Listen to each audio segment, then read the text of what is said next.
I'm gonna hold your hand. I'm gonna hold you by the throat when I tell you this.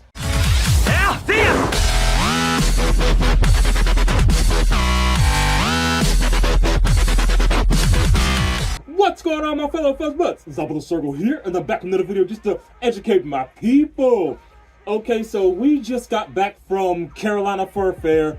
Well, I myself was there, but I wasn't wearing this. I was wearing this, my Kenshi suit, and it was pretty fun. It was all well and good. It's good that North Carolina is starting to get more smaller cons that are given a chance to kind of get on the rise and actually go on the up and up and become something. Because if we think of one of the cons back in the past that started here in North Carolina and it didn't go so well.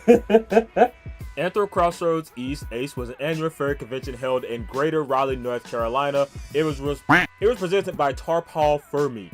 ACE 2019 took place January 18th through 2019. Embassy Suites, blah, blah, blah, blah. 282 attendees, 92 fursuiters.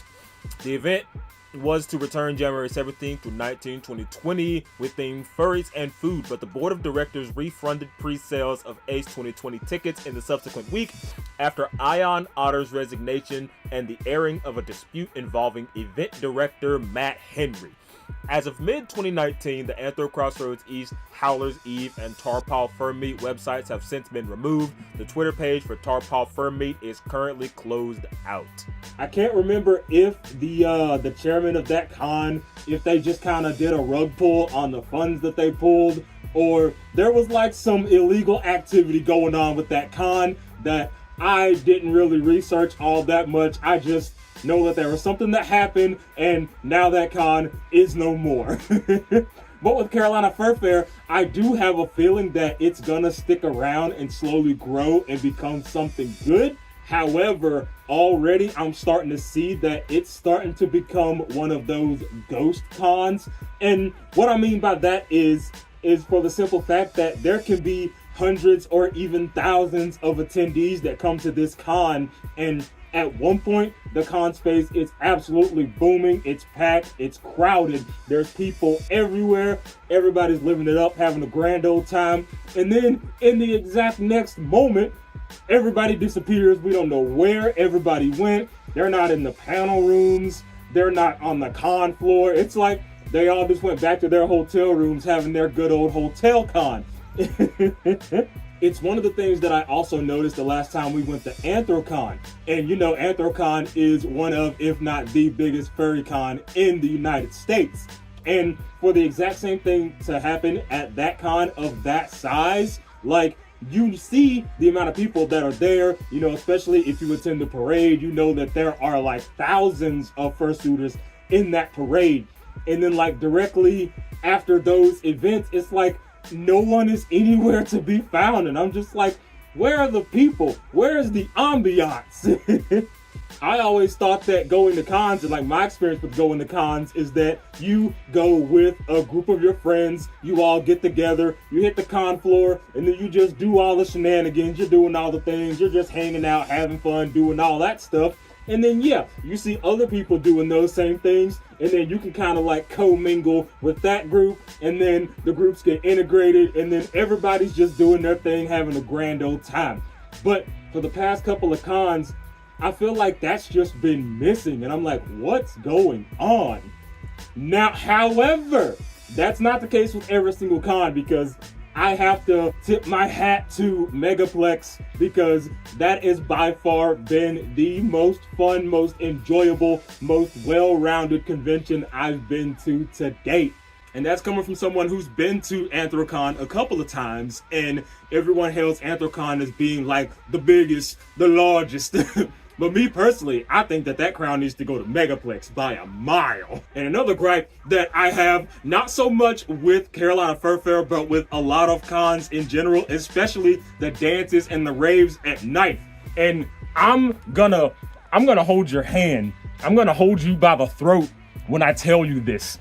We do not want to listen to house mixes for 4 hours straight every single night. Like, we need dance music that we can dance to. Because I often say, if the music is not something that a woman can feel good in her skin, she's feeling the vibe, and she might be throwing it back on her significant other. If it's not one of those songs that the ladies can't vibe to, then you need to play something else. Because, like, yes, it is a rave and it's supposed to be, you know, hard music and all that stuff, but people want to feel the music and people want to feel the vibes. And I'll play a clip, and this is like 99.9% of the rave experience in any given con that you go to on a normal basis.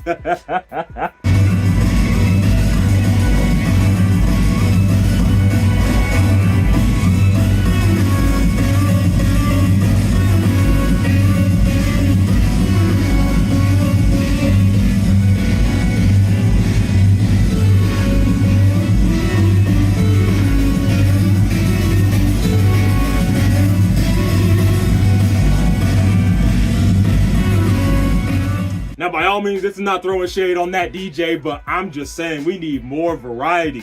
Because from one set to the next, it's like you can't even really tell where one song ends and the other song begins. It sounds like all of the DJs or whatever that are playing for the raves, it could just be one person with one continuous set. That's how it is. And I'm like, bro, where's the dance music? I don't know who needs to tell you this, but like electro house and dubstep and all that stuff, that is not dance music. Jump style, maybe. We can kind of get jiggy with that sometimes, but I'm like, bro, I'll let 1, 2, 3, 4, boom, boom, boom, boom, boom, boom, boom, boom, boom, boom, boom, boom. That's perfectly fine to just jump to and just feeling the beat and all that, but it needs to be something that you can actually dance to. Like, play something that people can actually dance and feel the song. Please. This started off as just a, con experience video, and it turned into me just ranting about the shortcomings of cons nowadays. Again, not throwing shade on Carolina Furfare by any means. It's a North Carolina con. I'm glad we got another North Carolina con. I hope it lives long and prosper. But there's just some things that just need to be changed. Now, as far as like the ambiance within the con and like where the people always go whenever there's not a main event happening, that I don't know. I don't know how you remedy that, but it seems like that's kind of been a running thing that a lot of people, they're having more hotel con in their rooms, in their private rooms, or whatever, doing whatever, God knows whatever that they're doing, and not actually enjoying the convention space. I'm like, my brother in Christ, you paid to be here, so like, enjoy your time at the con. If you're just having hotel con, you can do that on any day of the year. Just meet up with your friends, say, hey, let's buy a hotel room, and then we're just gonna pack ourselves in there. Because if everybody in the con space is doing that, for the people who are actually wanting to romp around the con floor, they don't really have anybody to interact with. They don't really have anything to do. And it's like, go to the con and experience the con and just, I don't know, man. I myself, I'm a romper. And my friends that I go to cons with, we are also rompers. We like to get suited up, go downstairs, hit the con floor, see what's happening, see who's there, see if we see some familiar faces, or we can mingle with some new faces. Like, that's just how we do things. And I wish that was just kind of more universal. But I don't know, I might be alone in this endeavor. Post your comment down in the dibbly below. Let me know your thoughts on like the con atmosphere, what you like and what you don't like, so that I can share my thoughts with you guys. But as always, my name is Zabu the Sergal, and I'm out of here. Blah, blah, blah, blah.